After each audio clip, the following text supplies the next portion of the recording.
Hello, everyone, and welcome to episode 21 of Rushcast. You can tell that this has had many attempts so far. So, this is Rushcast, the show where we are going through the entire back catalogue of Canadian trio Rush. We are going through the entire back catalogue. We're doing an album at a time, including solo albums and side projects all along the way. And we're coming towards the end, folks. This is the second from last studio album from the band. And this is Snakes and Arrows. I got the title right for once. Mm-hmm. So when was this released, Paul? How are you, Paul, by the way? Sorry. I'm good, Joe. I'm good, thank you. And how are you after your long day? All right. Well, I'm firing from all cylinders. I'm remembering everything and getting all my syllables right and pronouncing everything right and getting the number of the episode right. Yeah. Yeah. Well, I'm glad one of us is on form because I'm not sure I am. This Paul is also a drummer extraordinaire in Audioscope. Go and check out their album. And so obviously to do a bit of background, obviously we had the band's hiatus. I'm never quite sure how to pronounce that word. Hiatus, and I believe it's hiatus. We had the comeback album with Vapor Trails and a stunning comeback album. And then we had to celebrate the 30th anniversary with a tour celebrating that. The band put out a mini album, long EP, Feedback, of 8 covers, which we reviewed last week. And it was a good fun episode for a good fun record. Yeah. And now I guess Snakes and Arrows. It's kind of a I've got a couple of introductions here that I'll read out, but go on. Yeah, go for it. You did ask me a question. When was this released? When was it released? Yeah, it was the 1st of May 2007. So there was a few years between Feedback and this. They're at that point in their career as well when there is big gaps. Every band gets to eventually. I think it's quite funny when you look at the gaps between the albums, compared it to earlier in the band. And I think I was something about the space between the last 2 U2 albums. The entire Beatles back catalogue would have been released. It's about 3 years, I think. It was 3 years since Feedback, since I released that. So it was released in 2004. I wasn't going to read this whole thing, but there was one pretty good. Yeah, go for it. If Rush are a stately home, then Snakes and Arrows is the equivalent of restoring the original features hidden behind 80s fixtures and fittings, some of which had arguably had their moment. It couldn't hurt that the likes of the Mars Volta and Coheed and Cambria were offering validation for the trio's earlier achievements, perhaps emboldening feelings of pride in and ownership of their earlier work. For example, Working Them Angels mixes chiming electric acoustic dynamics in a way that wouldn't be remotely out of place on Hemispheres or A Farewell to Kings. Armour and Sword is like a heavier, older brother of Cinderella Man, expressing the grittily philosophical sentiment that no one gets to heaven without a fight, a step on again from the bloody but unbowed perspective displayed on their Vapor Trails album. And so that's for the Rush magazine that you get with a special edition of Clockwork Angels. But there was a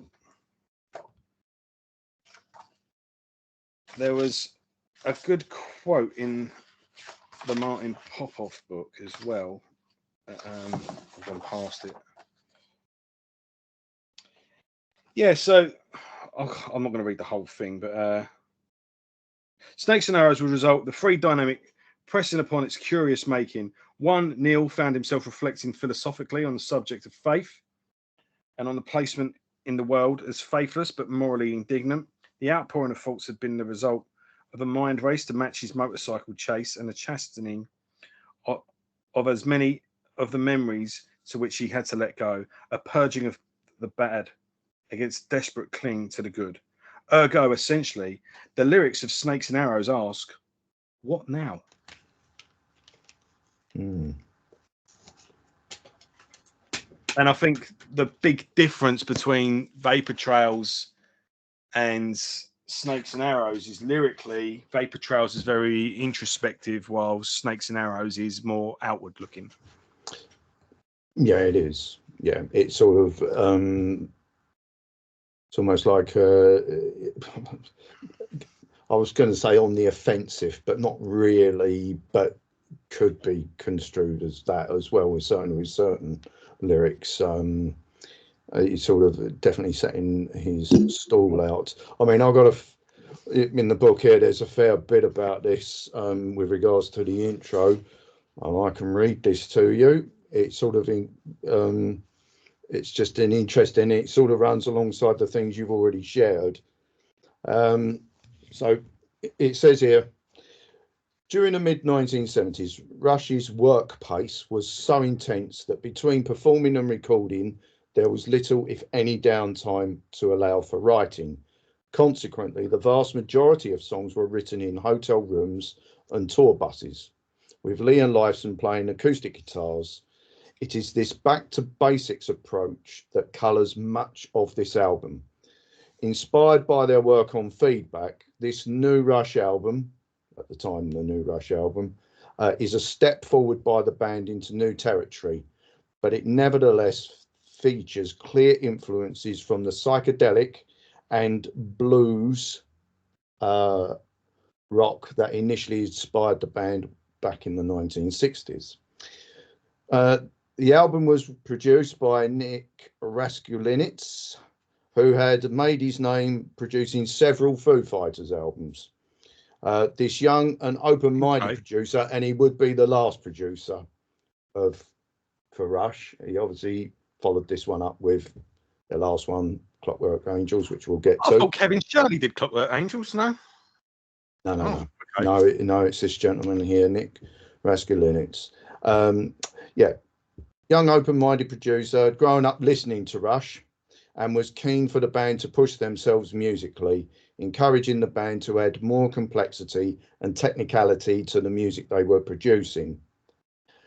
Peart remarked, says remarks, but obviously past tense, remarked that Nick would regularly state, "Hey, I wouldn't ask you if I didn't know you could do it." Yeah. Lee would eventually rechristen Raskulinecz with the nickname Booge. The reason for this was a play on the producer's vocalization of bass drum and crash cymbal that ended so many of his suggested drum fills to nil. So in other words, it was bada bada bada bada bada boosh. That was it. And so he was forever known, and is forever known as Boosh. By the Rush guys. Inspired by the music Lee and Lifeson had produced in the early pre-production stages, Peart described the essence of the band's new material as spiritual. Fans would later hear an album that was savagely critical of organised religion and drew inspiration from many of the modern free thinkers and new atheists of the 21st century. Coming immediately after Rush's covers album Feedback, Snakes and Arrows is at once a nostalgic and progressive release, with clear nods to the bands that influenced Rush in their very early days. The album is full of folky and at times psychedelically charged music. Nevertheless, the band's decision to hire a new producer for them, coupled with their incessant drive to explore new sounds, makes this album an interesting mix of old and new. Comments on this. While the production of this album does not have the clarity of some of their earlier releases and was still criticised by some for its loudness, Snakes and Arrows is a sea change from Vapor Trails, which so many regarded as unlistenable. That's the original release of. There's just no pleasing some people, is there? No, there isn't. Raskulinecz was able to provide the band with a modern rock production, and yet was still perhaps more so than any other Rush producer, able to have the band indulge in their own proud history. So many Rush albums are clearly visible in retrospect as stepping stones, and Snakes and Arrows is one of them. Clockwork Angels, the band's next and final album at the time of writing, which would appear to be that is definitely the final album, would never have been possible without the groundwork established on this album. And that's just I know it's a fairly wordy introduction. Apologies for that, but I thought it was worth mentioning anyway, where they were at that time. And that's and it's a long album. It comes in at just over about 62 minutes, I think. With 13 songs on it and 3 instrumentals. Is it 3 or no? It's 2. 2. Sorry, it's 2. Yeah, you got me going now. I thought it was only 2. Yeah. Or is there it was one of them a little interlude? Oh well, it's 3 instrumentals, but one's really a solo by Alec Lifeson. But you could call it. But it's not a band instrumental. It's a little solo piece. But we'll get to that in due course. Yeah. Right. Yeah. I suppose. Should we have our initial thoughts of the album and then get into the tracks? Yeah, can do. What's your? I assume you've had a good listen. I mean, yeah. I think initial thoughts. I mean, I think this is really. I think. I don't know if I said this on Vapor Trails really, but with a lot of the later 80s or especially the 90s output, it was very laid back and quite radio friendly in places. And I kept mentioning bands like Dad Rock and REM and REM, yeah. And but it feels with this one they've finally found that balance of making accessible songs, but still keeping the proggy twist, the sort of progressive. There's flares in the songs. There's bells and whistles with the songs, but ultimately they're quite laid back and mature songs. And it feels now. I was like, there's always something. This always feels a bit clean. It feels a bit safe. It feels a bit sterile, but it seems like they've made that nice album to drive to. But actually, it's got some power behind it. It's got some, and the songs have got a bit of flair to them. It feels like they've achieved what they were trying to achieve with those albums. So it feels like this is the album they've always been trying to make, and in that period at least. And yeah, it seems like they finally pulled it off. And this is the album where finally all of the elements have come together, and Rush just feel comfortable in this album. It feels they've got nothing to prove at this point. This is Rush being Rush, and Rush enjoying being Rush as well. Yeah. It doesn't feel like there's any pressure on this album. No. In a good way. Yes, I think so. I think comfortable in their own skin. Yeah, I think they know what they're good at. They know what works. It was. I mean, retrospectively, it was always going to be easier than Vapor Trails. I think Vapor Trails is a heavy album emotionally.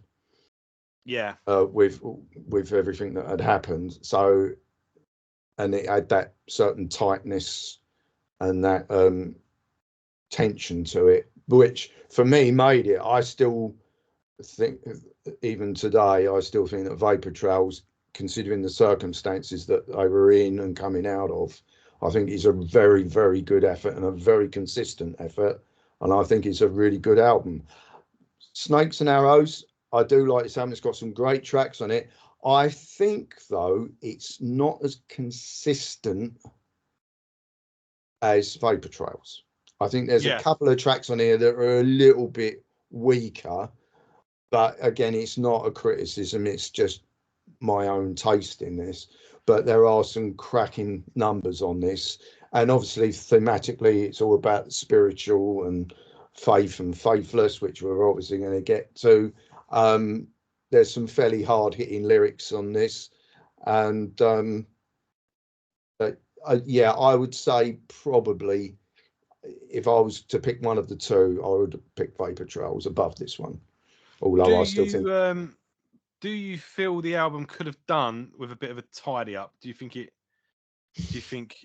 this doesn't necessarily need to be as long as it is? Well, that was my argument, and that's my Yeah. my view. I think they're for this Think album. it could have lost a song or two, or all the I songs. personally think they probably could have lost a couple with this album. They could have lost a couple of these.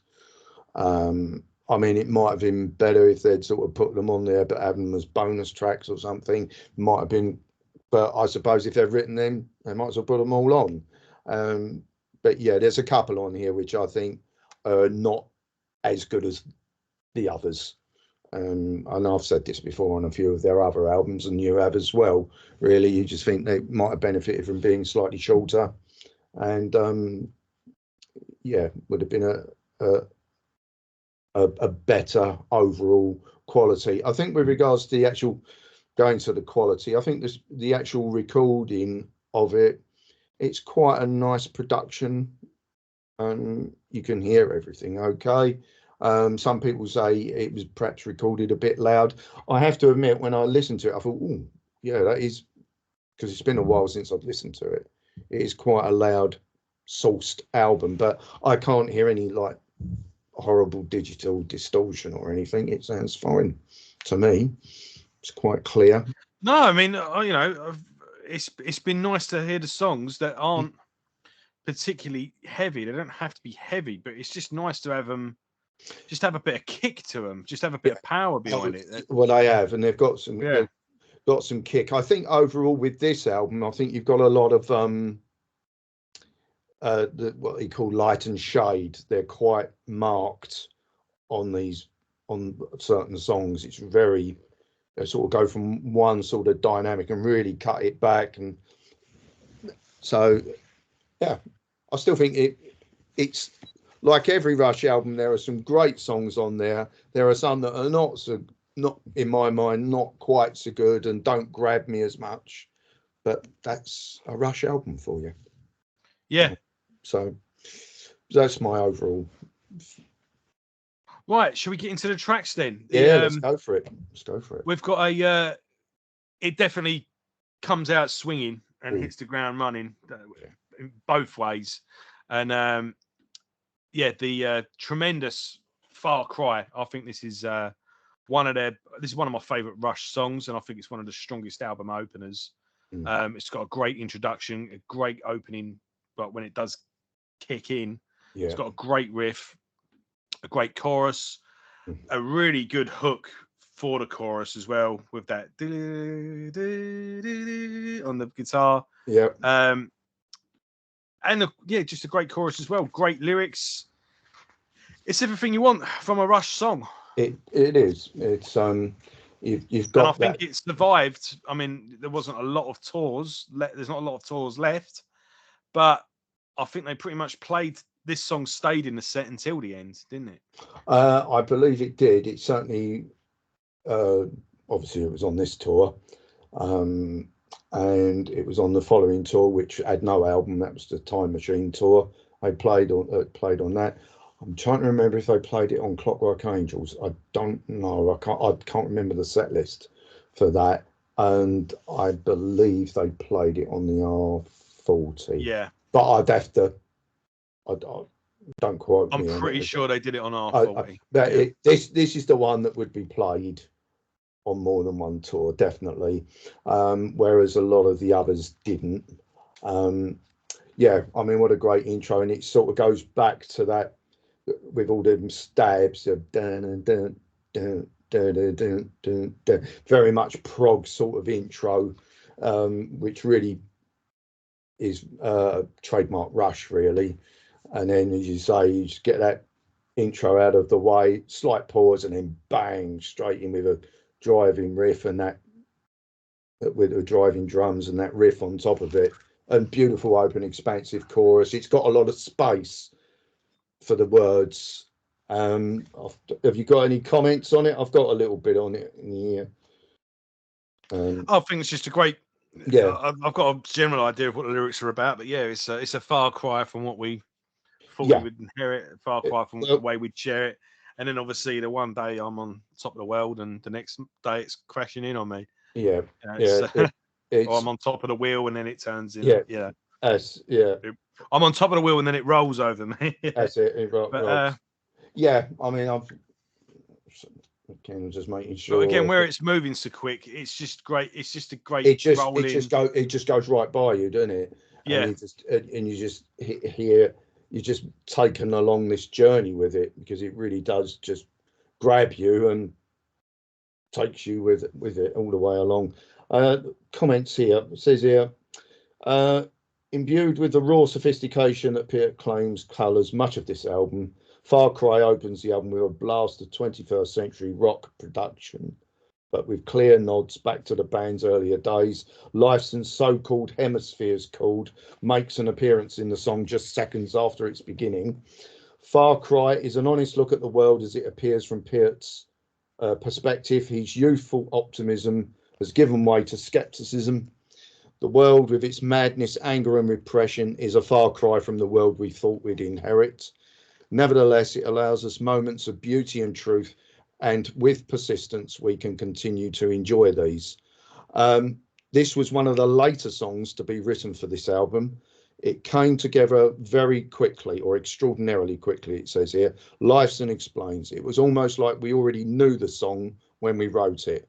We just played it. and it's like it's like you know it when you first hear it as well. It's instant. You're just acquainted with it instantly. Yeah, it's just got that hook, and it Yeah, just grabs you, doesn't it, straight away. Said it carries on. It's all right, there's only a little bit left. Peart's lyrics had already been submitted and were met with enthusiastic approval. No surprise there. When Lee came to sing them over the new piece, they were a remarkable fit, and this relatively complex song was in essence completed in a fantastically short space of time. And that's all the comments have got about that, really. But again, I like the dynamics with the accents. It goes back to that, and then you've got that, like the intro, that riff, and Alec Lyson sort of just got a lead guitar soaring right over the top of it. It's not got a lot going on, but it's just the way it's played. It's just got that power to it. It just really sits there really well. So yeah, great opening track, and it did become, and it was probably rated as one of their latter day classics. yeah, absolutely. This particular song.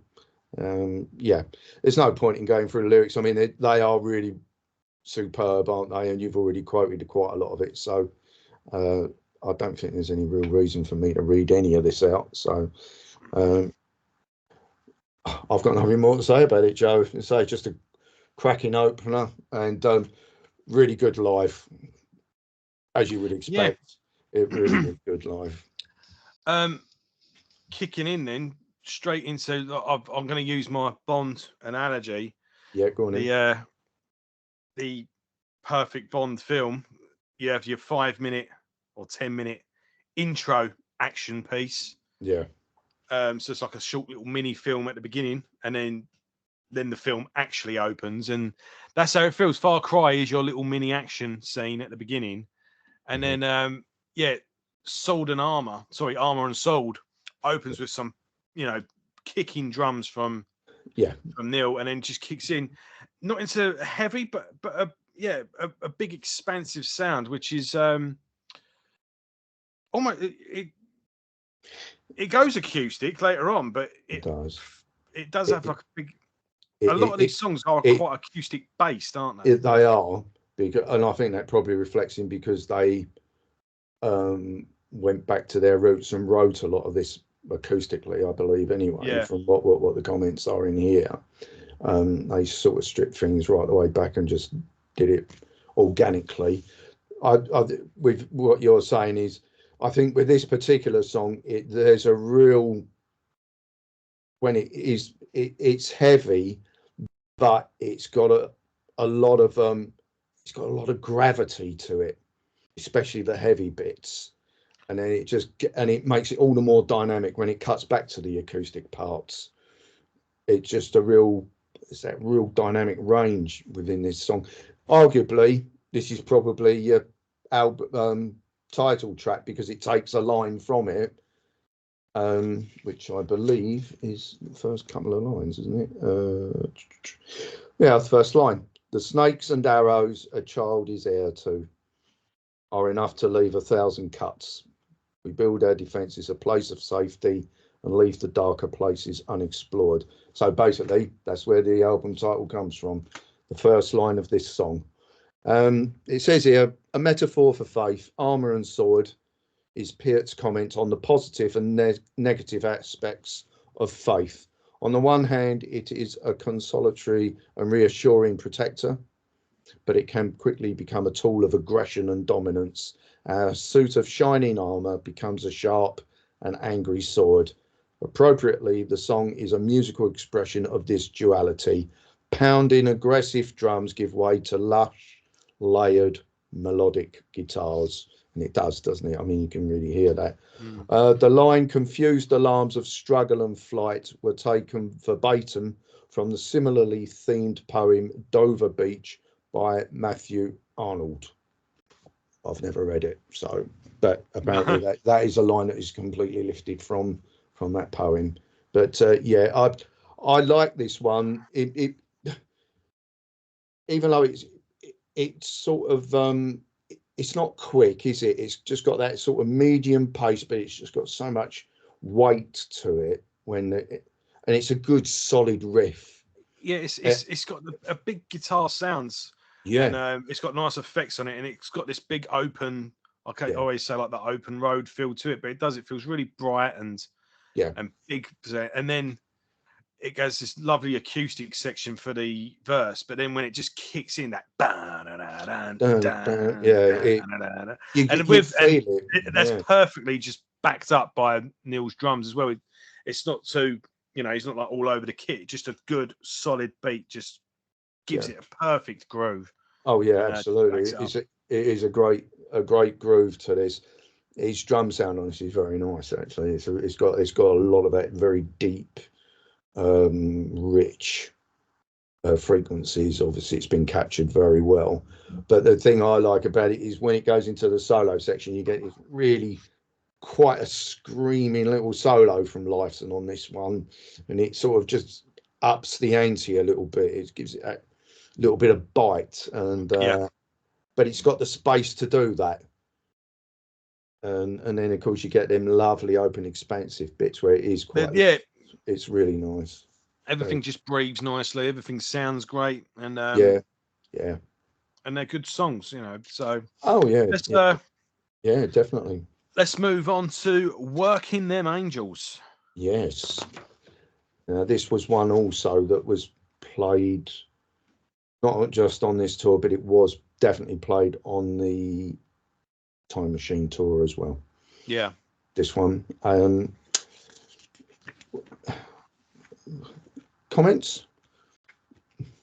We're carrying on where we left off, really. It's just another really good song.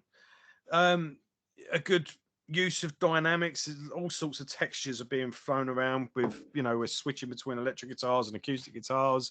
We're messing with different time formulas, and the song sort of bounces in and out of action, and a big soaring memorable chorus to tie it all together. It is. And I could pretty much say that about every song on the album. It's really really consistent, this album, but it all flows.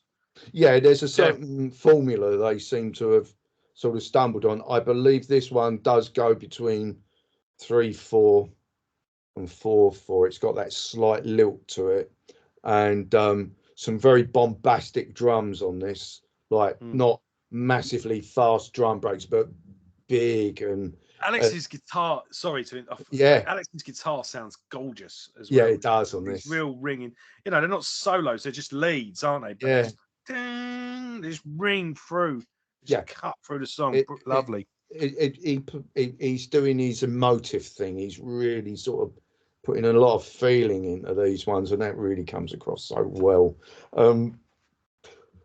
The title, Peart got this. He said he heard this phrase. You working them angels overtime. Peart first overheard this as a woman was castigating her husband for his dangerous driving. Finding this phrase amusing, he adopted it himself. Peart has often spoken about the balance of risk and reward, particularly regarding many of his personal pursuits. Peart explains a certain level of risk in life seems worthwhile for the promised return, excitement, and treasured experiences. A relatively simple song, Working Them Angels, is at its core a folk song, as Lifeson's bouzouki interlude. That's a type of guitar. It's a lute with a very long neck. Yeah, I'd imagine he was mixing different. Yeah, and when I'm saying acoustic bits, it'll be ukuleles or it's called a bouzouki, this particular guitar. And basically, when they played this live, he had that set up on a little stand, so he'd just wander over it and start doing that bit, and then go back to his guitar, which was still around his neck. Yes, it says there with them interludes. It says here, nevertheless, Peart's strident drumming and Lee's bluesy vocal delivery give the song an interesting and an unusual feel. Yeah, definitely. You certainly, I mean, them sort of like the big accents at the beginning, and then just the way it just goes into that rhythm, and Peart he's pushing it along, but he's not overdoing it. No. Again, it's just letting the song breathe. Yeah, really. I have to say, a lot of these songs, when I heard them live, they came across really, really well. And yeah, I mean, this one, I mean, was it driving away to the east and into the past? History recedes in my rear view mirror. Carried away on a wave of music down a desert road, memory humming at the heart of a factory town. All my life, I've been working them angels overtime. And yeah, riding and driving and living so close to the edge. Wow. Taking a yes title there. Working them angels overtime. I'm sure it wasn't deliberate. It might have been. That might be a little. It might be. It might be an Easter egg, as they call it. It might be, yeah, but that's that's close to the edges. Oh, that's true. Yeah, great song, this one. I've got a bit here about the album artwork, so remind me to talk about that. Yeah, when we'll do. Finish the tracks. But no, yeah, a nice song. Yeah, it is a nice song. So yeah, next up we got the larger bowl. Yes. The larger bowl. What do you think?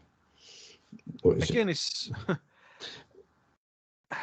hard to not to repeat myself unless I end up just singing the song into the camera. But it kicks into life nicely with that, and then you got that again, lovely acoustic guitars during the verse. Yeah, definitely. I suppose the more, it goes without saying, it's a well put together song.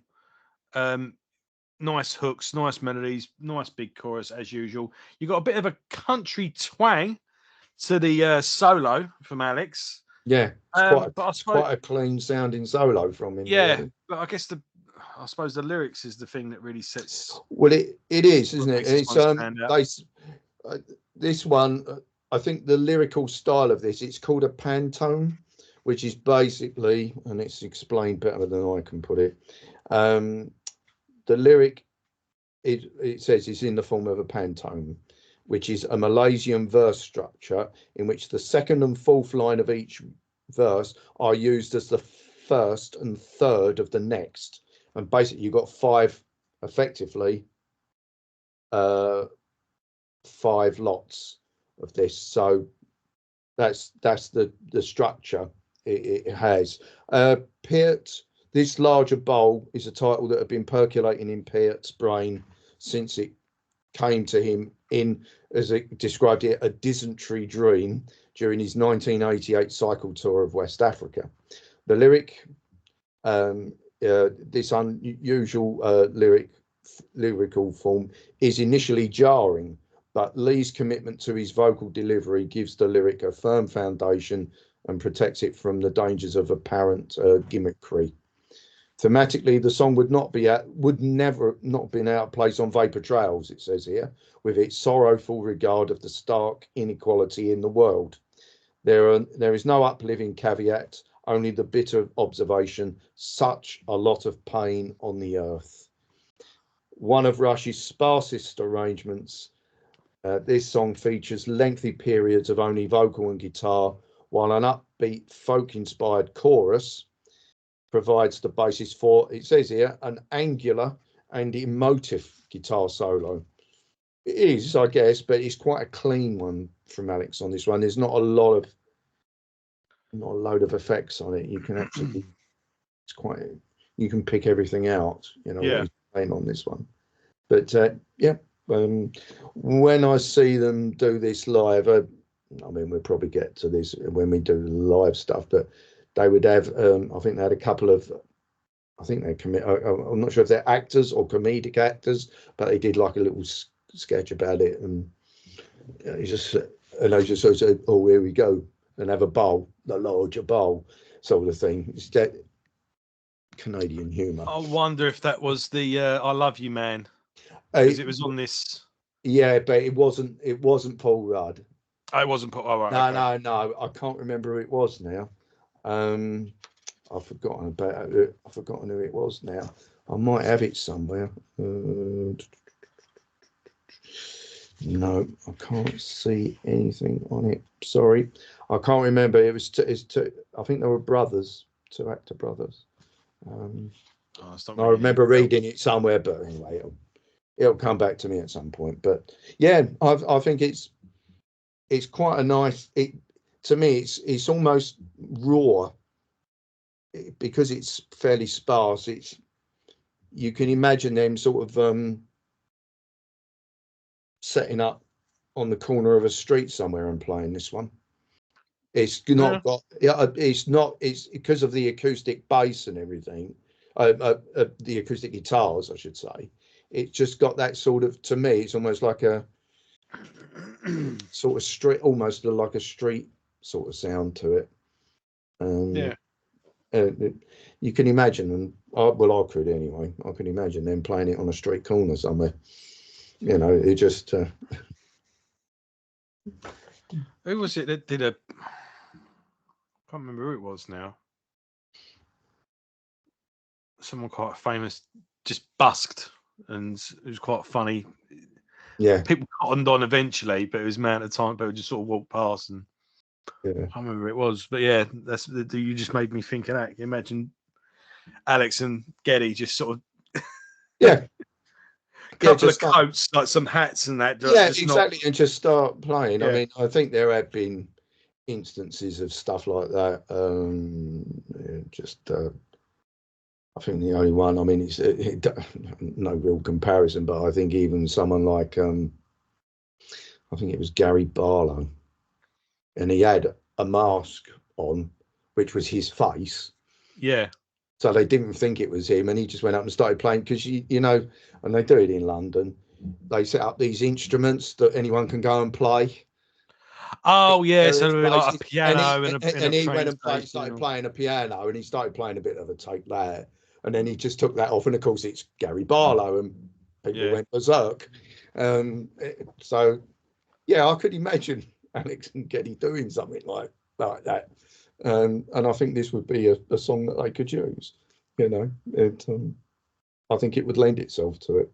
Yeah, because it bounces along quite nicely, this one, and it's got a slightly, to me, it's got a joyful sound to it, even though it's quite a heavy lyrically. Musically, it's not. I see what you're saying, definitely, yeah. So, let's move on then to Spindrift. Oh, yes. And this one, things take a slightly different turn now. So this is where, I suppose this is where this is the first song really that sort of leans back to the more proggy years in the sort of late 70s, early 80s. It's actually got a bit more of a doomy, darker sort of feel to it, with that opening with that dun dun dun dun dun dun, boom boom boom, boom. Yeah. Yeah, this one. So you got This like is a nice. I like to think of this album really as sort of like it's like a real thick book, a thick song book. So where I've said that like in the fuzz, that this one they've thrown everything against the wall and seen what's stuck. It's like no, they've thrown everything against the wall and it's all stuck, or they've just gone. Do you know what? Yeah. It's been a while since we've done we're making up for lost time. Do you know, here's the whole session. Here you go. Here's the director's cut at first. This is it, unedited. And But this one, I like this one. This is where we're going down a different avenue now. You've explored the nice airy fairy, expansive, big songs. Now we're going to go back and we're leaning towards the prog section of the band's sound. It's got a nice sort of U2 riff in the middle, that and yeah, it's just a cool song that kind of goes in a few different tangents, but I like that main hook that it comes back to, and it's a bit dark and a bit heavy, this one, and it's a nice change.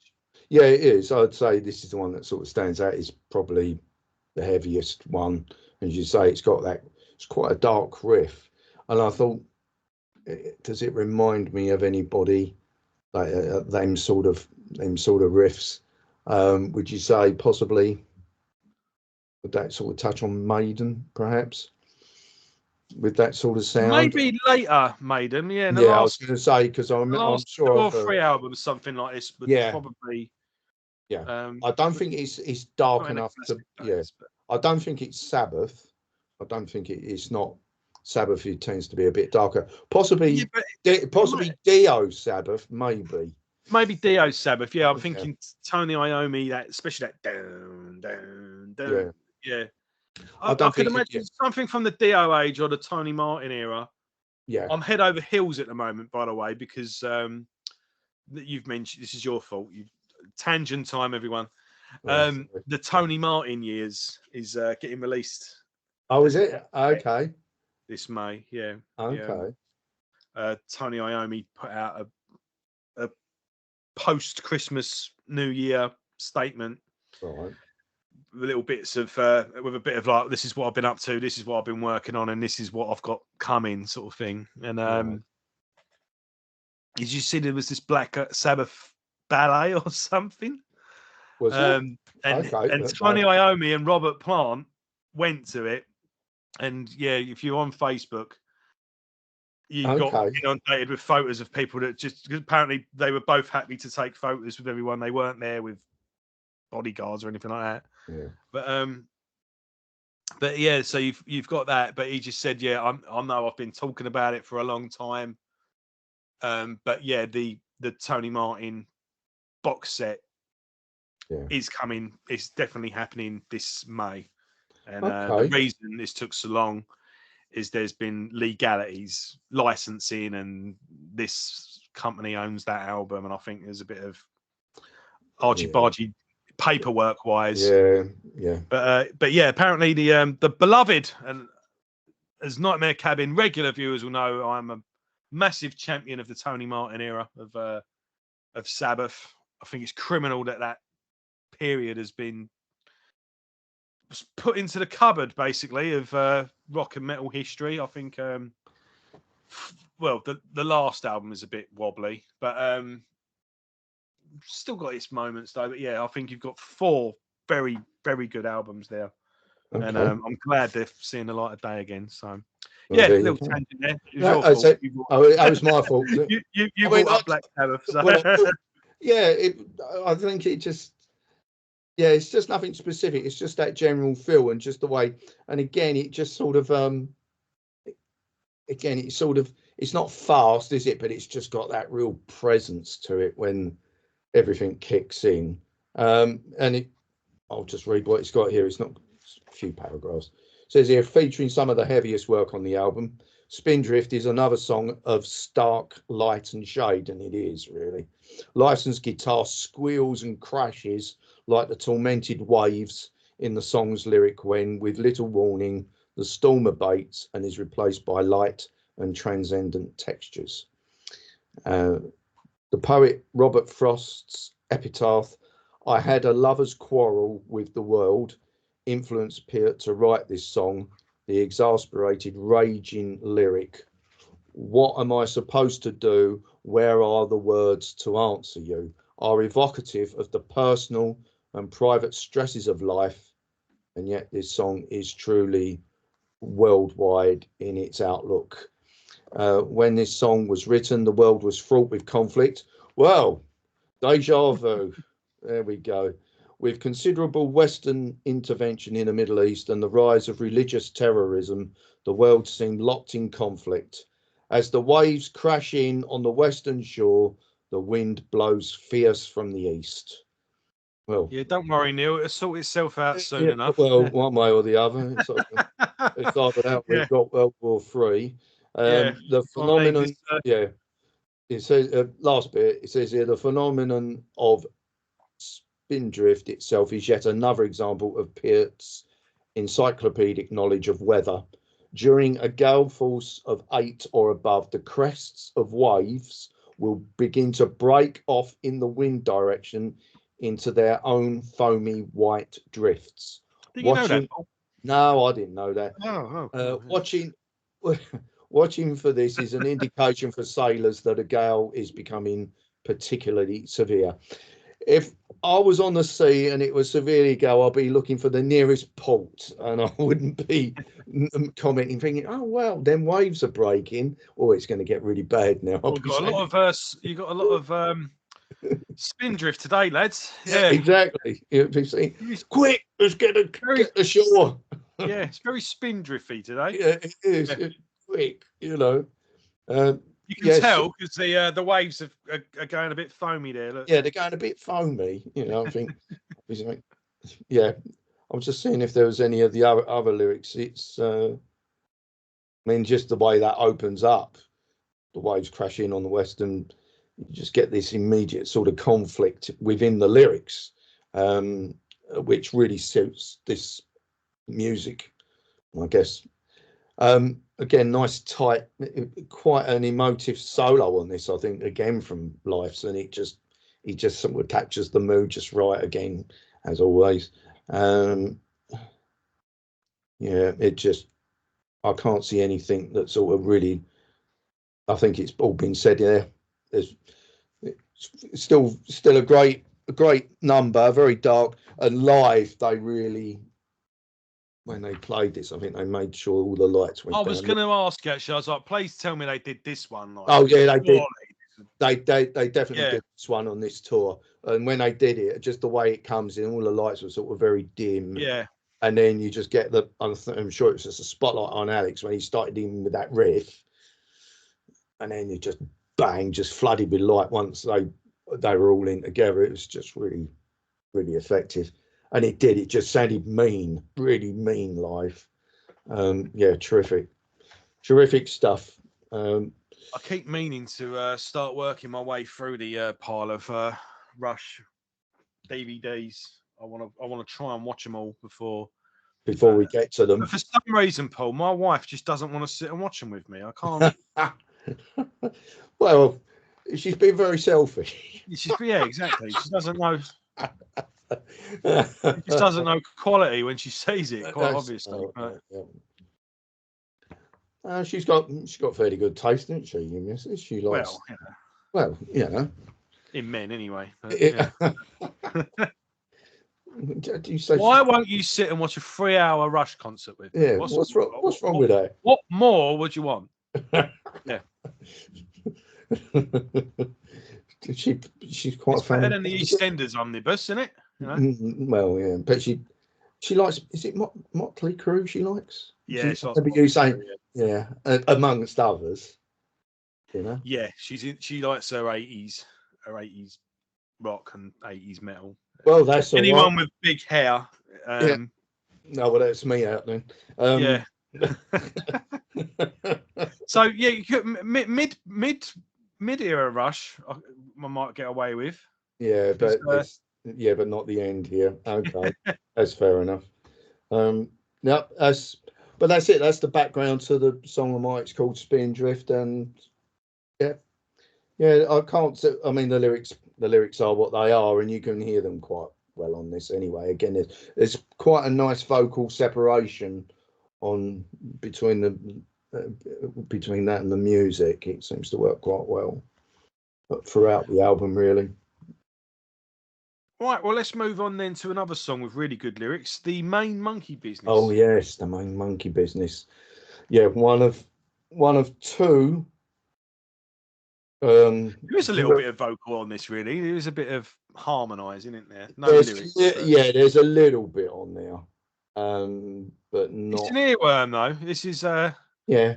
I don't know if this is quite. I don't know if this is up there with the classic instrumentals, but it's a good one. It's a good. Yeah, it. I mean, I think the mark of a good instrumental actually is really the mark of a good long song. I've said as well, 12-minute, 15-minute long song, 20-minute long song, whatever it is, it's good when you don't notice how long it is. Exactly, yeah. It normally falls apart if the band aims to write, let's finish with an epic. Let's write a big long thingy song and put this together.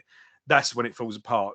The good ones is when you put it all together, you've called it, you lay it down, and then you go, wow, yeah, that song's 10 minutes long. Yeah. It's that's when it's good. And I think the same is an instrumental. I think a good instrumental, you get to the end and you didn't realise you was listening to an instrumental. It just goes on its journey. Yeah. And yeah, well, this one does ebb and flow quite nicely. Yeah. It's again, I'm just going to quote from this. It says here, this was the final song to be recorded for the Snakes and Arrows album. The Main Monkey Business was at the behest of their new producer, so recorded live in the studio with the intention of capturing the excitement and energy of the band as an interacting, improvising unit. The band's previous yeah, I know. they've just done this. Oh, let's have a go. Yeah. It says here the band's previous instrumental, which was off Test for Echo, Limbo, released a decade earlier, shares many traits with this piece, with a focus on textures and soundscapes rather than pure instrumental wizardry. The numerous unexpected changes take the band firmly back into the realms of prog rock. In his essay, The Game of Snakes and Arrows, Peart reveals that this piece was unquestionably the hardest to write, arrange and record among all of the album's other songs. And it says here, and I remember him quoting this, it took him 3 days to learn this song, to learn the structure before they could even begin to record it. The title it's funny because it's just such a seamless song, isn't it? But that's the great thing about these guys is they could take something complex and just basically draw a straight line through it. Yeah, it's difficult, but they make it sound easy. And you think it's these big complex, but it's not. Again, this is one of his more laid back things. But that's the one I was going to say it's quite sparse, but it's the nice use of the toms and that, and the sort of polyrhythms that he's putting in on this that really makes it sound interesting from a drumming point of view. But of course, I mean, obviously, what's going on around him is really lovely as well. Nice dynamics within it as well. The title of this song comes from a conversation that Lee had with his Polish mother about a relation. Peart recounts, she said, I have a feeling he's up to some monkey business. Geddy laughed, saying, what kind of monkey business? And to which she said, with old world wisdom, the main monkey business. Everybody knows about that. So that's where the title of the song comes from. But it's interesting to know that this one was going to be the hardest. This one turned out to be the hardest one, and 3 days to learn it. So just learn the arrangement for Neil. But it's a nice, and it's the penultimate band instrumental that they would ever do.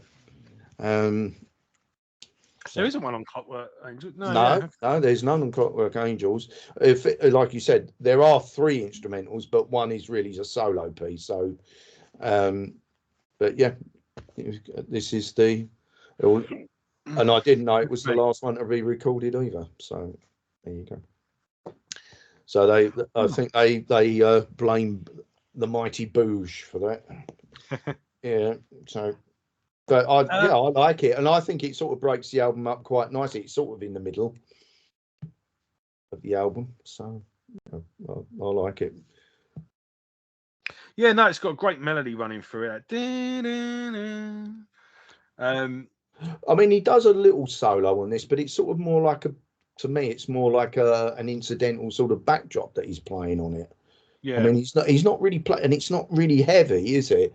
If anything, he's sort of cutting back on the effects, and then when it goes back to the accents, he's bringing in the power. Yeah. So sort of, it's almost the opposite of what you might expect. But yeah, and I think they played this on more than one tour as well, not just this tour. All right, let's crack on because we've got a lot of music to cover. This is a big old. This is a marathon. This one. This is a lot to go through. So the wind blow, the way the wind blows, real bluesy. Well, very opens with a soaring blues solo at the beginning, straight out of the book of Stevie Ray Vaughan, and then kicks into a nice little building up riff, and then only Rush can open a song with full on blues, dirty sounding blues, and within 3.5 minutes we're back to strumming folk and talking about the way the wind blows, and only Rush can seam their way into that. Well, it seems to be, doesn't it, that way? I like this one. It's probably it's one of my favourites on the album. This, and I believe this is one of the band's favourites as well. This particular song. I like the drum intro. It's double tracked, but yeah, just a sort of a military snare sort of coming in, and then you say it's just that lovely blues lead. But Alec Lifeson does like his blues, so it just really goes for it there, and a nice. But then when it goes into the main riff, that sort of, you're back in more familiar territory with regards to Rush. I'll just read what they've got here. Says here, more than 30 years after their debut, Rush was still incorporating new sounds into their music to surprise and delight their fans, hopefully. This song's howling blues intro is almost unidentifiable as Rush. Nevertheless, the upbeat hard rock groove that follows returns the band to familiar territory. The way the wind blows describes the balance required to be defiant in the face of oppression. Practically, we must adapt to our situation. We can only bow to the here and now or be broken down blow by blow. Great Indeed. lyrics. Yeah. The song is savagely critical of organised religion. It's a plague that resists all science, is the line, and considers that the titular wind begins to bend and shape us from infancy. It seems to leave them partly blind, and they leave no child behind. Regularly introduced on the album's tour as one of the band's favourites, The Way the Wind Blows is another genuine progression for the band. The lyric is an example of Peart at his incisive best, it says here. And it's interesting that, I mean, just that opening verse, now it comes to this, it's like we're back in the dark ages, from the Middle East to the Middle West. That is a bugbear I've got, because people keep insisting on saying, "Oh, we're going back to the dark." What you mean, like when all the early developments of science started? Do you mean when what cathedrals were built that can't be built now? Do you mean those dark ages? Yeah. It is quite scathing, and the last line of that verse, it's a world of superstition. It says here, now it's come to this, wide-eyed armies of the faithful from the Middle East to the Middle West pray and pass the ammunition. So there's quite a lot of cynicism in all of this.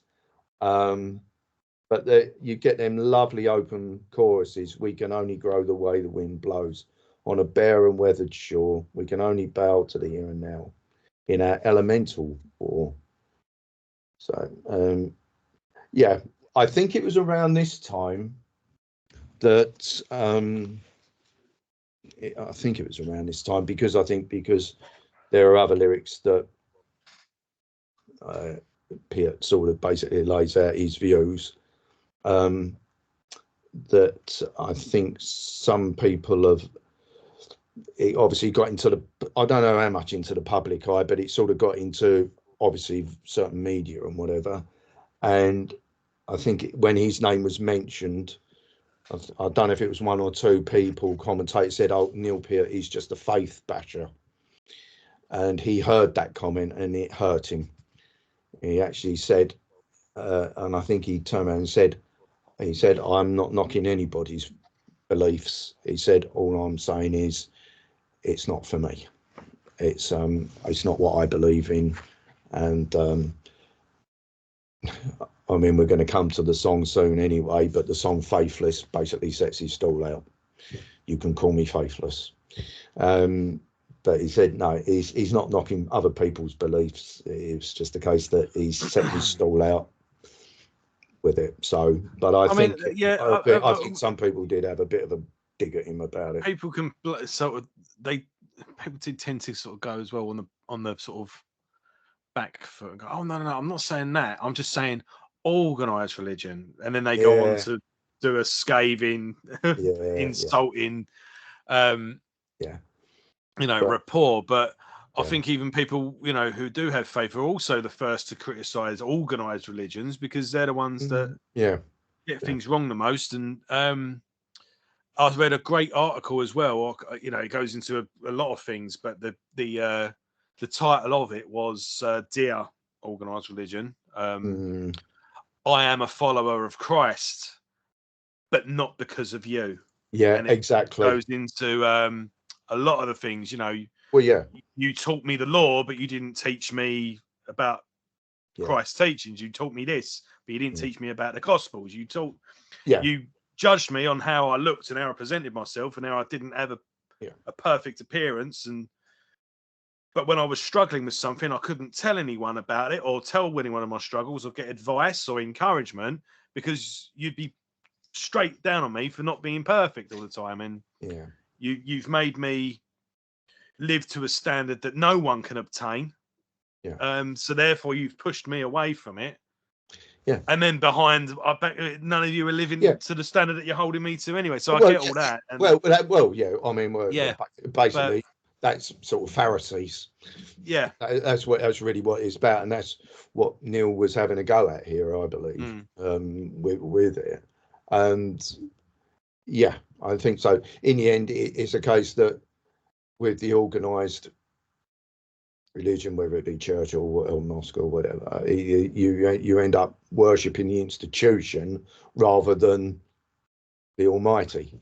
And you have to do it this way, and that's what because I read these lyrics and I think there are some very pertinent points as well. I don't agree with it, but I can see where he's coming from, and a case that hook line all the way through from the Middle East to the Middle West, like crusaders in an unholy alliance.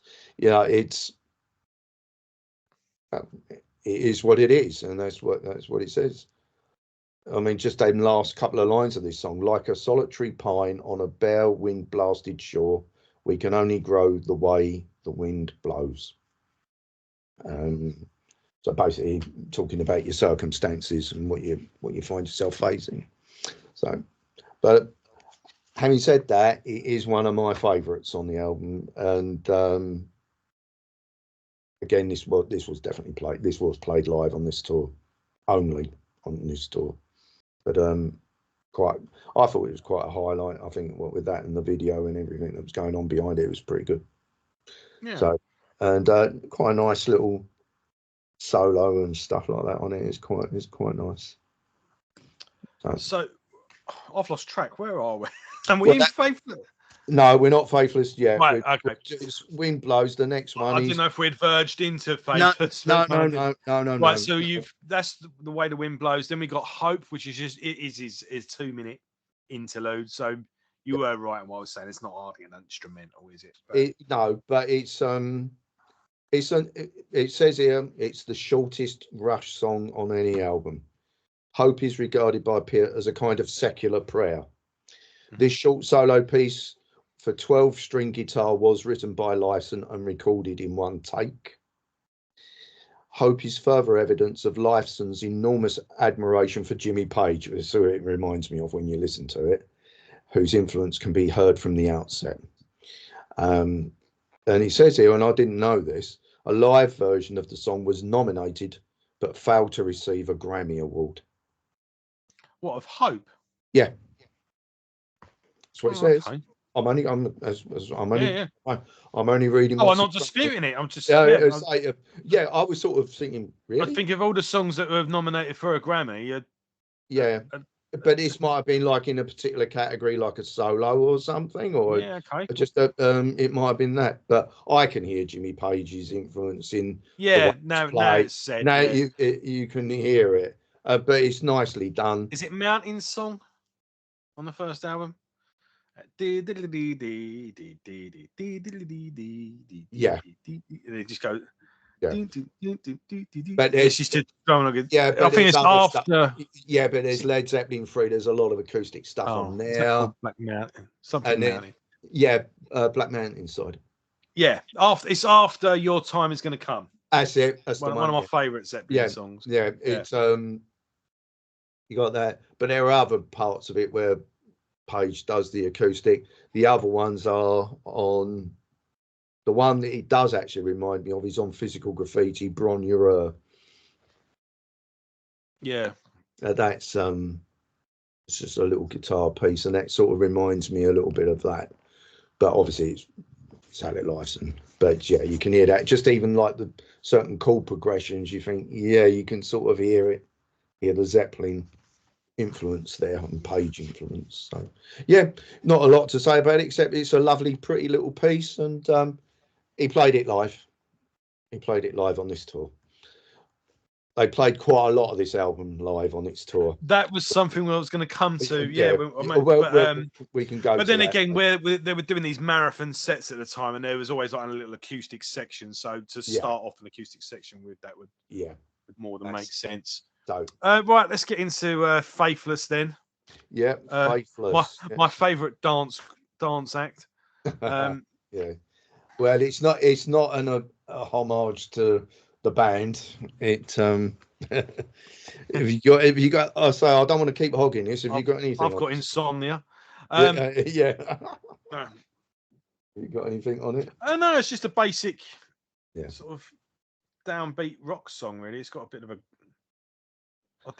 grungy feel to it. Can I say that? Can I put grunge and Rush in the same sentence? Well, I think I've mentioned that grunge has kind of become, when you say punk, it means people that can't play, and grunge is like sloppy and like no. On the contrary, the people that were in the grunge bands could play their asses off. I mean, a lot of them's kind of evolved from metal bands, especially someone like Alice in Chains or Soundgarden. They certainly weren't making up for a lack of ability, but it's the same with punk as well. The biggest myth in rock history is that the Sex Pistols couldn't play. But when you say something's got a punk energy, I mean like a raw. Well, it could be simplistic in a way, but I've defended an argument that no one actually argued with me with, but no. I'm just anticipating some comment going grunge. I'm sure that I said one of the tracks on Rush's previous album felt a bit grungy to me. Yeah. Okay. So I think we'll both get skated together then. Oh, whatever, don't matter. Yeah. That's all right. You're not going to play. I mean, could Chris Cornell not sing? Yeah, exactly. But no, it's got like a bit of a sort of Middle Eastern sort of ding ding ding ding, riff on that guitar, and yeah, it's got like a bit of a slowish, mid-pace sort of doomy. Yes, it is. It's very reminiscent for them. It's quite I think they approached this one quite influenced by Pink Floyd and how they would play something with this sort of slowish tempo, that and it's makes their sense, sort of yeah. take on it. And I think, and Peart said that, he said it's for us, it's very different, but it's something that you would not be expected by unexpected by Floyd. You know, it's sort of that ilk, and it's their take on how Floyd might have done it, sort of thing. Obviously, it's still definitely Rush. With this one, what have I got here? It says here, it is sort of linked and like a companion piece to The Way the Wind Blows. It says here, while the narrator in The Way the Wind Blows appears resigned to compliance with the stronger forces of nature in the world, Faithless seems to be quietly defiant, a quietly defiant companion piece, like the willows in the wind or the cliffs along the ocean. I will quietly resist. While a little bending and a little crumbling may be inevitable, a stoic and dignified resistance can still be mounted. The piece, with its cathartic anthemic chorus, because it's a very large, expansive chorus, isn't it? Swelling strings, which are played by Ben Mink, who's been on, he was on Losing It on Signals, and obviously my favourite Headache with Geddy Lee. He plays the strings on this. It says here, with the anthemic chorus, swelling strings, an emotive license solo, and it is a very emotive license solo, is something like a hymn for the unbeliever. With laser-guided precision, Peart targets the fools and thieves that are so dangerous as they occupy places of work and worship. Despite the deep criticism of religion that is evident in this song, it is ultimately a piece about autonomy and self-determination, with the line, I still cling to hope and I believe in love, and that's faith enough for me. And then, of course, obviously, what does it say? Yeah, I don't have faith in faith. I don't believe in belief. You can call me faithless. And then it says them last words, the ones I've just quoted. Yeah. Just seeing if there's any other lyrics there. I think some people sort of were a bit disparaging, I think, about, and I've heard people say about it as well, with the opening line, I've got my own moral compass to steer by. A guiding star beats a spirit in the sky. And all the preaching voices, empty vessels ring so loud as they move among the crowd. Yeah, fools and thieves. And I'll in the Temple and Marketplace. I'll That's the back Neil as well. You know, Mhm. Neil's been through at this period in time. Neil's been through quite a Yeah. bit. So, yes, yeah. and I think it's okay to doubt. Well, I think he was. I think he was basically Yeah. releasing some pent up frustration and emotions here with this song. And I think he said when they played this, we say we'll go on the song list. They didn't play it on this tour, but they played it on the Time Machine tour, this song. I say, yeah. And he said when they played this, he said for him, when they played it, he said he could feel the release when it come to them big choruses and the feeling behind it. And he said with Alex solo and that on it as well. And on that solo section, he said underneath, and you can hear it, Geddy and him are effectively playing soloing as well, but obviously can't upstage what Alex is doing. But it's a fairly fluid rhythmic piece underneath it, but you don't feel it as such. But it's some very subtle things going on there with how Geddy's playing and what Neil's doing. So it's quite a fluid piece of music. But yeah, it's it's their attempt at doing a sort of a Floyd-like number with that very, very deliberate slow tempo, which Floyd are obviously renowned for. So yeah, I can't see anything more lyrically. I mean, have you not had a chance to look at the lyrics much, or again just listen to it? Just listening to it, yeah, and I got the gist of it all. Yeah. Yeah, yeah. Let's move on. I mean, we pretty much covered it with the last one anyway, didn't we? Yeah, we did. But yeah, let's get on to Bravest Face. Yes. On him. Comments. This is probably one. This is probably a song I could have done without. Really, it's not. It doesn't stick in the memory for me. Yeah, it's not nothing particularly wrong with it as such. It's not a bad song, but it's just there, isn't it? It's one that sort of just passes you by and doesn't really. I'm left unmoved, shall we say? Well, I'm the same. This is one I think they could have just dropped it personally. But to me, that's always the litmus test, is whether I can remember it. And I was looking at the list as I was going through it. I thought, I don't remember this one. Yeah, and you've had it for a while. So. Yeah, I don't really remember it that well. Let's move on then. Yeah, I'm just trying to think if there was anything to be placed under filler. I think I'm just seeing if there's anything that lyrically no.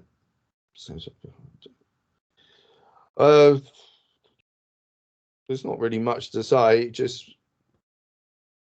I think he says in Bravest Face, Peter asks the listener to face up to the facts that life is not the songs or stories we hear, nor the programs we watch on TV. Life exists in reality.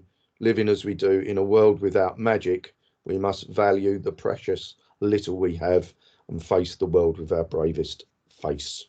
There you go. I must admit, quite a nice little guitar solo on this one. It's a bit bluesy again. That was the thing that probably is the highlight for me on this, is the solo. And it's got that slightly little break chorus, folky breakdown as well, which is quite. I think musically it's not too bad, but like you said, it's sort of one that doesn't grab me completely. So let's move on. Right, yeah. Good, because the next song is actually one of my highlights of the album. Yeah. Is Good News First. Yeah. I love the way this song opens. Mm-hmm. It's just really good. Like, it's just got really high energy. It's got great drums. It's just got that opening chords. Yeah. That opening section is just bam. It just explodes into life. Yeah, I wish we got more of songs like this from Rush. Actually, it's one I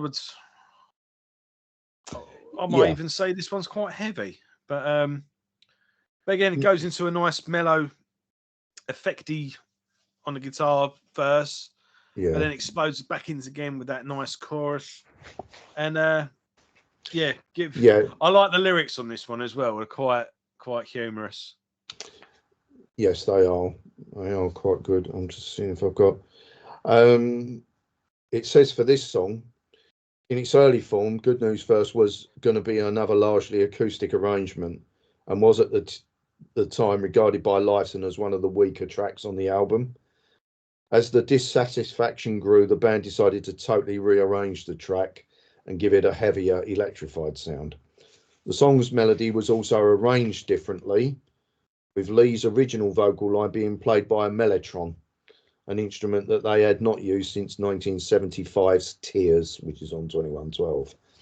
Peart's lyric once again, Peart's lyric once again uses a device found earlier on Spindrift. The lyric presents what is apparently a quarrel between two people, but in fact represents Peart debating a huge group of people.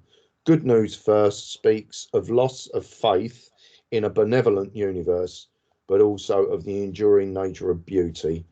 As in Bravest Face, this song suggests that we must make the best of what we have. So never mind the bad news, let's have the good news instead. or alternatively, as Peart puts it, I should say, give me the ice cream, then give me the medicine, not the other way round. Yeah, it's I don't mind this one, but again, I think this is for me another one of the weaker ones. It's not bad, but again, it was one that I didn't remember too well. So, and that's all I can go by, really. I was just looking at lyrics on Yeah, this. it kind of bursts through the speakers, doesn't it? But Yeah, yeah. I mean, obviously, the choruses are sort of the ones that grab you. Yeah, you used to feel that way, the saddest words you could ever say, but I know you'll remember that day and the most beautiful words I could ever say. Um, yeah, the verses on this are quite sparse, aren't they? And it really just lets the voice come out at you with those, and they're quite long verses as well. Yeah, I'll just see if. Do you want me to read one of them, or? yeah, go for it. Yeah, Yeah, okay. It says, okay, we'll do the first one. It says, the best we can agree on is it could have been worse. What happens yeah. to your old benevolent universe? You know, the one with stars that revolve around you, beaming down full of promises to bring good news. And the second verse says, the worst thing about it all is that you might have been right. And I'm still not really sure what started that fight. But I still get this feeling there's more trouble ahead. So never mind the bad news. Let's have the good news instead. And then, of course, you go into that sort of uplifting middle section where it says, some would say they never fear a thing. Well, I do. That's And what I was just looking up. Yeah, yeah, and I'm afraid enough for both of us, for me and you. Time, if nothing else, will do its worst. So do me that favour and tell me the good news first. Yeah.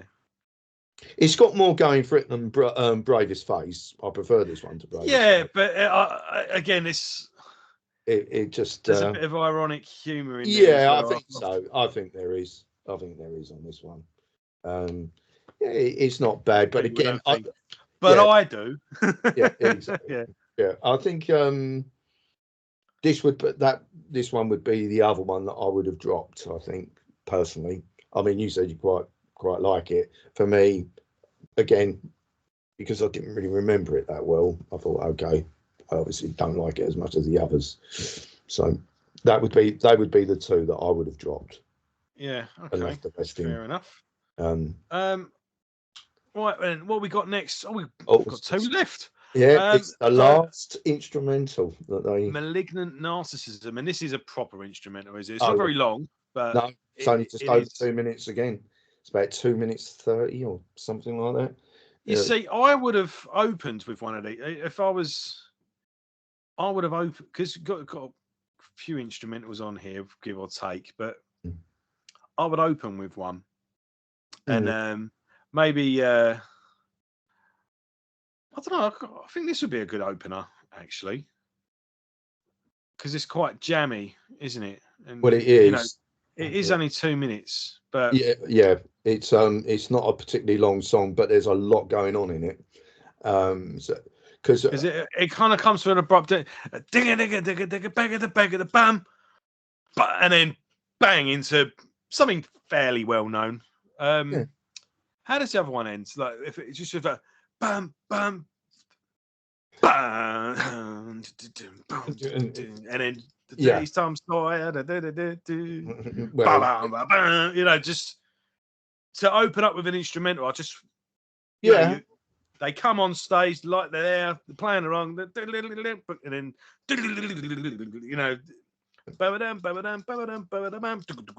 whatever, yeah, and then bam, bam, and then straight into a hit would just be a yeah. oh right. So what's going on here then? Yeah. Maybe they don't know the album yet, or I can't quite figure this one out. This is, it's not going to hit them that they've opened with an instrumental. Well, again, and then just straight into a song. Yeah. With this one, I don't know if you've got anything. Have you got any notes on this one at all, or anything on? Not really. It's 2.5 minutes of instrumentation, but Neil is on fire. Yeah, he is. Yeah. This is again. It says here with this one. This short, punchy instrumental owes its existence again to the mighty Booge, Nick Raskulinecz. Lee had recently been sent a Jaco Pastorius signature bass. Well, that's all right, isn't it? Someone comes up and gives you a bass guitar from Fender and was absent-mindedly noodling in the studio when Booge immediately began recording him through a vocal mic. After a small amount of persuasion, their new producer had the band agree to record a new piece for the album, but it was supposed to be a bass and drum extravaganza only. It's only supposed to be bass and drums. Okay. Now, we know these two people, we've already talked about Trey Parker and Matt Stone are friends of Peart's and allowed the band to use a sample from the latest film that they did, which was Team America World Police. That's what you can hear in the background. Partway through this instrumental, a voice can be heard saying, usually a case of malignant narcissism, is brought on during childhood, from which the title is taken. However, Peart has also noted that the title is appropriate for a piece that has both bass and drum solos effectively. Peart opted to record the song on a small 4-piece drum set, just for fun, he puts. So he's used a small kit for it. And then when Alex heard it, he said, I'd like to put something on this as well, hence the finished product. I like it. Again, they played this one live on this tour. Well, I would put this one down as filler as well, but this I would put killer filler, because sometimes filler is good. It's not exactly essential, but it is enjoyable, and you're glad it's there. Yeah, I mean, and it's not something you necessarily. It's not necessarily essential to the album. No, but you don't necessarily skip it either. So no, killer filler. Yeah, it is a killer filler. Just as an aside, my brother and myself, we play this. We actually have a go at it, and we play it just literally as drums and bass. So it just gives us something to do and push ourselves and play in a different way. There's a lot more going on than what you realise. I'd imagine so. Yeah, I wouldn't. I don't doubt that for a second. It's quite an interesting thing to have a go at. So I quite like it for that reason, because I think it's a challenge to try and even do it, even for 2 minutes, But I agree with you. It is a killer filler, but it's just something, a little bit of indulgence on their part. Yeah. But what Alex does on this is really good as well. He puts a lot of feedback and stuff like that on it, which just fits. It just fits really well. So. Well, Paul, we've made it. This is the last track. We hold on. Yes, we do. And what do you think of this one? I think this is probably where we're differing in the opinion. You liked Good News First. I don't mind Good News First, but I think that one should have been dropped. I don't mind this one. I'm not saying it's a great number. Not a lot. Not a lot. But I like it because it's a little bit edgy. It's a little bit different for them. Yeah. And I don't think it's a bad one to finish the album on. Really, it just it gives it a slightly uncertain finish, not knowing what to expect next. I guess for the next album at that point. I wouldn't choose another track to finish with it, nothing like that. But I don't know. It just it feels like the album it's like it runs out of room and just stops rather than comes to a. This song doesn't really feel like a climax to me. We've got quite a lot of music here. We've got I mean, out of interest, then, before we go into the song, which one would you think would have been a better finisher? I don't know. I don't feel it. You haven't got anything to. Maybe I would have. I mean, in order to make a closer, like a climax or an ending, maybe I would have ended with maybe Main Monkey Business. Actually, finish with that. Either that or Spindrift. Right. Okay. Do you know what Spindrift reminds me of in terms of atmosphere? Is Witch Hunt. Yeah. The more I think about it, Yeah, Something. yeah, I can see I, where you're coming from with that. Yeah, yeah, but yeah, yeah, yeah. because I that's just I quite a just feel dark. the album just You feel runs like out of tape it rather than sort the yeah, it needle sort just hits the end and comes off rather yeah, it than just peters out yeah. really. But not then it's not that I dislike it or anything, and it's not one I particularly stood out to me when I've been listening to this in the car and on headphones Yeah, throughout the week, and I just mm, there isn't any more songs. yeah, That's how I've ended the album. Really, go yeah. it I stopped. yeah, The song closes and then another song starts. I yeah, just get to the there are no more songs. There's silence that it hasn't really yeah, bomb. You know. yeah. Well, I think that's a fair enough comment. I'm not saying it's a favourite of mine. Yeah. I just think it's all right. I like it because it's just got a slightly different feel to it. Yeah. Um, which is something Rush have done in the past. They'll finish an album with something a little bit different that leaves the door open. I think they've sort of left it open with this particular one, but I agree in respect that yes, there possibly could have been a better ending one, but it doesn't come to me which one I think should have ended it. Um, so it is what it is. I'll just read what it puts about it. It says here, Snakes and Arrows provides the listener with a detailed panorama of the many and varied difficulties we face as human beings. The final track of the album is a discussion on how so many of us respond to the problems we face. We hold on. Like the precious little described in Bravest Face, we cling to what we have, perhaps out of habit rather than logic. Though we are tempted to cut and run, so many times we persist out of habit with our lives. Once again, referencing his literary heroes, Peart's line, straining against a fate measured out in coffee breaks, takes its influence from T.S. Eliot's The Love Song of J. Alfred Prufrock.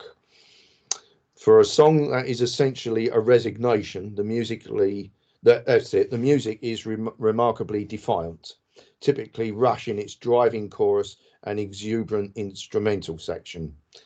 A nod to Rush's early years, the line "Long to give up the same old way" is double tracked with an additional whispered vocal, identical to the technique used in 1975's The Twilight Zone, 2112 again, giving it its unsettling sound. We Hold On finds Rush in fine musical form with frenetic guitar, and that was the thing I was saying. I do quite like the guitaring on this, and a tightly locked explosive rhythm section. Again, that middle section, it's quite an interesting stylistically. It just reminds me a little bit of what was the band that came to mind? Big Country. Right. Yeah. It's got that slightly Celtic feel to it. Yeah. Yeah, it's that was what sort of pricked my ears up. It's just something that not really heard Rush do before. So it was that tightly locked rhythmic splash. While not the most uplifting of lyrics to finish on, the music brings the album to its finale. It says here in spectacular style. Basically, you get that jump break at the end and a big accent and finish.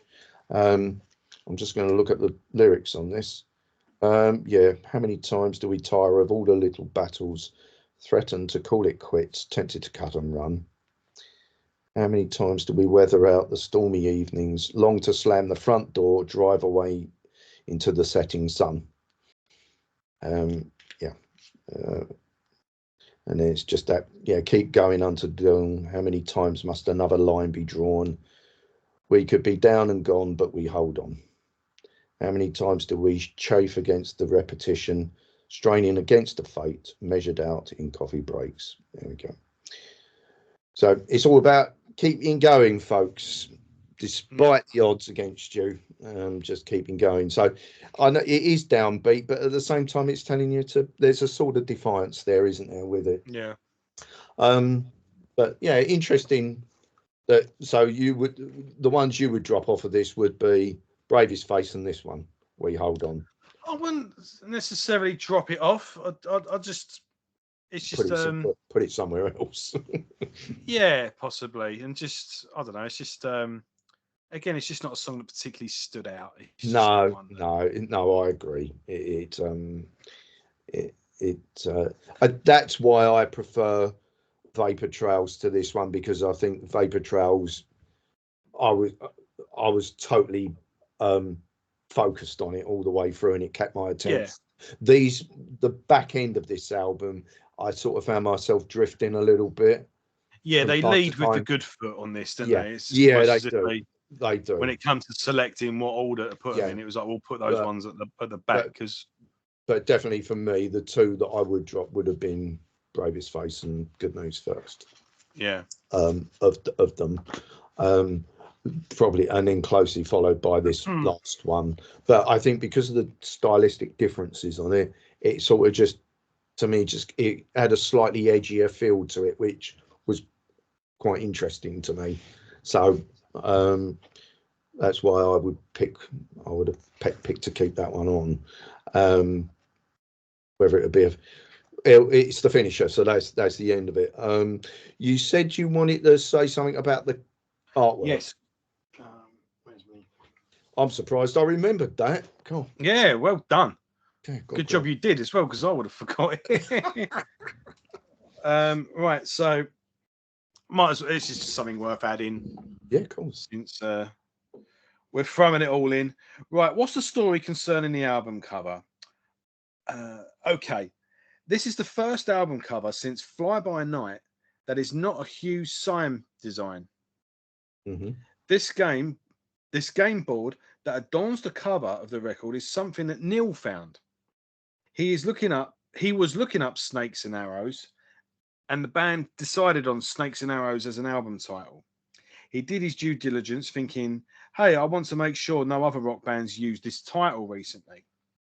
Mm-hmm. And in looking up Snakes and Arrows, the only thing he found was this Leela game, as it was called. Yeah. And this Leela game, his continued research ended up leading him to this image that ended up on the front of the record. This Leela game is a game of snakes and arrows, and this was the game board that this Leela game offered its users. He liked it. He wanted it for the cover, presented it to Hugh Syme, who was disappointed because he'd already come up with the visual graphic to represent the record, which ended up being used inside the record on the booklet. That's the picture of the baby in the road, on the road, with the arrows and the snake and the signposts on the side of the road, which parts of it, which I'm going to be using as the thumbnail for this video.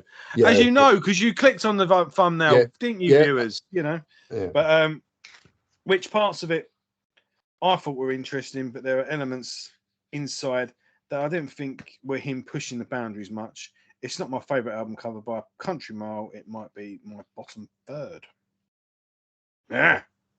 And who's the person who said that? They've got a very long surname. Oh, okay. Ray Warreniak. There's a Z in there as well. Oh, right. I think I might have tried to pronounce that before. Warzeniak. Yeah. All the best with it. Yeah. I had trouble with it, but I think I know who you mean. Yeah. It just says, it just basically the interior. Yeah, there's various pictures and stuff like that. Yeah, it's the Pramby. I like the back cover. The back cover, yeah. Yeah, I like that. Yeah. That's now I've got something on that actually. That says here, the rear image is remarkably similar to a photograph taken by Carrie Nuttall, which is, I think that's how pronounced a surname, but that's Peart's second wife. The image can be seen on the cover of her book, Rhythm and Light. Syme has reinterpreted the photograph as a painting and replaced Peart's drumsticks with a snake and an arrow. Okay, so that's that.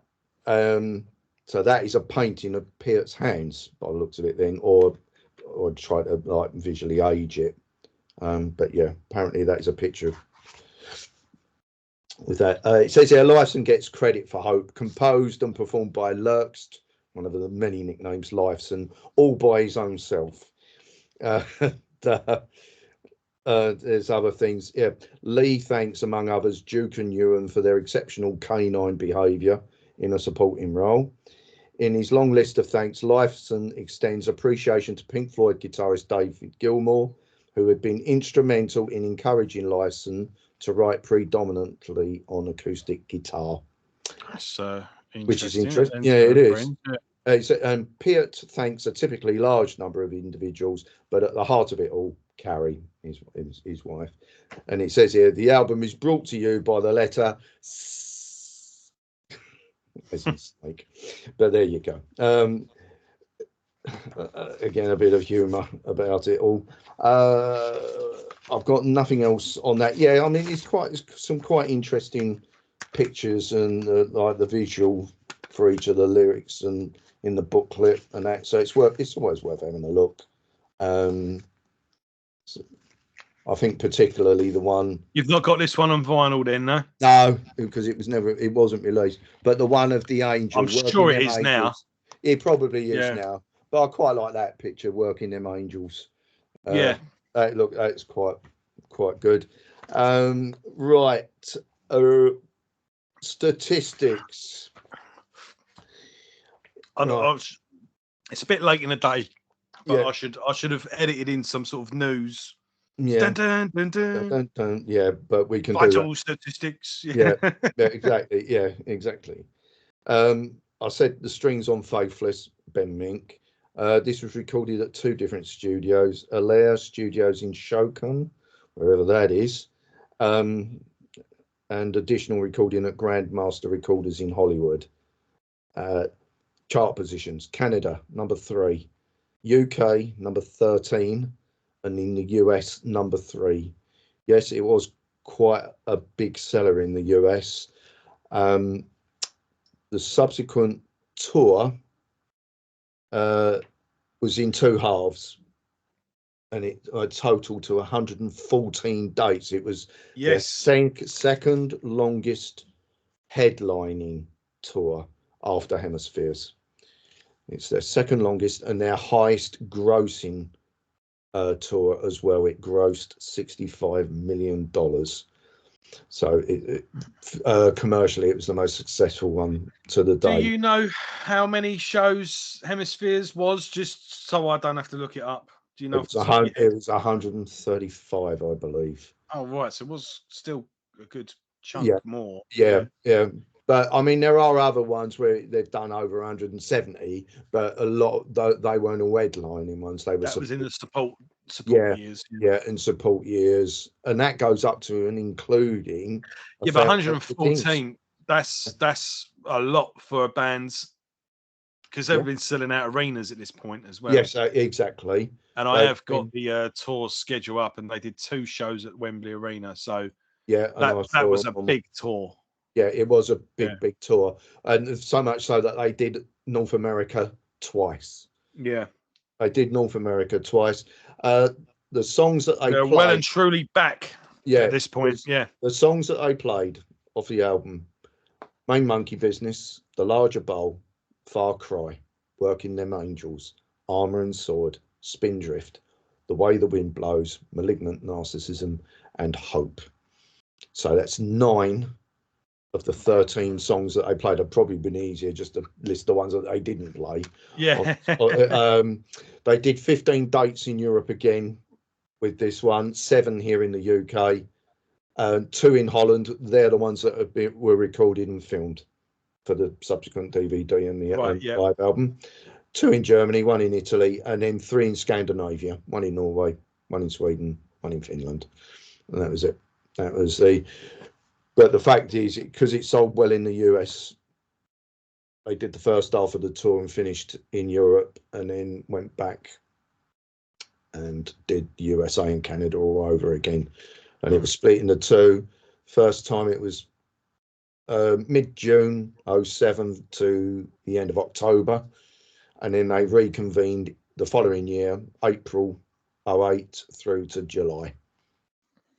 So did they do festivals, Rush? They started to do them towards the end, but not often. Yeah. and they would get the odd appearances on various. I think they even done odd appearances on various shows, American shows, as well. But yeah, so really with this particular tour, they really did promote this album. They played so much of it. Yeah, so they were clearly happy with the album as They well. were happy with the album. Mm. But yeah, it would be the last time over here that they would play Wembley Arena. From then on, it was the O2. Yeah, that does seem to be a venue that bands adopt once they play there. They tend to keep playing there. Once Iron Maiden's favourite venue for a while was Earl's Court. Yeah, and then once they did the O2 Arena, that was it. They just kept on. So yeah. Well, I last suppose. time I'd quite like to see the Stones at the O2 Arena, but they keep playing. They don't even play stadiums. They play like Hyde Park and stuff like that. But they did 2 nights for their 50th anniversary. The tickets were just so astronomically priced. But I watched that not long ago on YouTube. Yeah. One of the shows, and it was quite funny. Mick went, "We started out, how you doing?" Yeah. we started out in Dartford, and after 50 years, we finally made it to Greenwich. It's quite funny. Yeah. Yes. Yeah. In his inimitable style. Yeah. You know, but, I dread to think what the price of the tickets were for the Hateful Grave. A lot of money. But so I've got nothing more to say, Joe. No, with that, we've done that. Thanks as always for watching. Well done if you've made it to the end. Yeah, this has been Snakes and Arrows, and next week I've got to stand up for this one because I was looking for it on the shelf right at the bloody top. There you go. Clockwork Angels, the Swan Song, the final album. Swan Song. That was the final studio album. And I've got to admit though, Paul, I'm quite impressed. We've been pretty consistent with this. We've got through this quite quick. Yeah, we've had a couple of 2-week breaks, but we've. Join us for this one, folks, because this is going to be a special episode. It's going to be the last studio album from Rush, and I don't think it's giving away any spoilers, but they go out with a bang. There's lots to talk about on this one. Yeah. Then when that's finished, we'll be doing Envy of None, Alex Lifeson's post-Rush project, and then we'll do a special going for the live albums, and then we'll do a little sum up episode giving our top 5 albums, songs, drums, lyrics. Yeah. We'll just have a bit of a Rush trivia. Rush, I don't know, not trivia, but just have a Rush fun discussion basically to conclude the series. Yeah. So we are coming to the end, and I hope you've enjoyed it. I hope if this is your first episode, this is all saved as a playlist on the channel. So if you go along the top and see playlists, you'll see Rushcast has all been saved. So work your way through it. Go back to the beginning. Listen to the back catalogue yourself and join us on the journey. And again, you can use this as an introduction or listen to the album yourself and use us as an afterthought. And join in the conversation. Let us know your comments. Let us know what you think. Let us know where you agree, disagree. Give us some fun facts, some stuff we may have missed. What's your favourite song? What's your least favourite? All that good stuff. And we'll see you next week. Yeah. See you next week. Have a good week, folks. Ta-ra for now. Cheerio.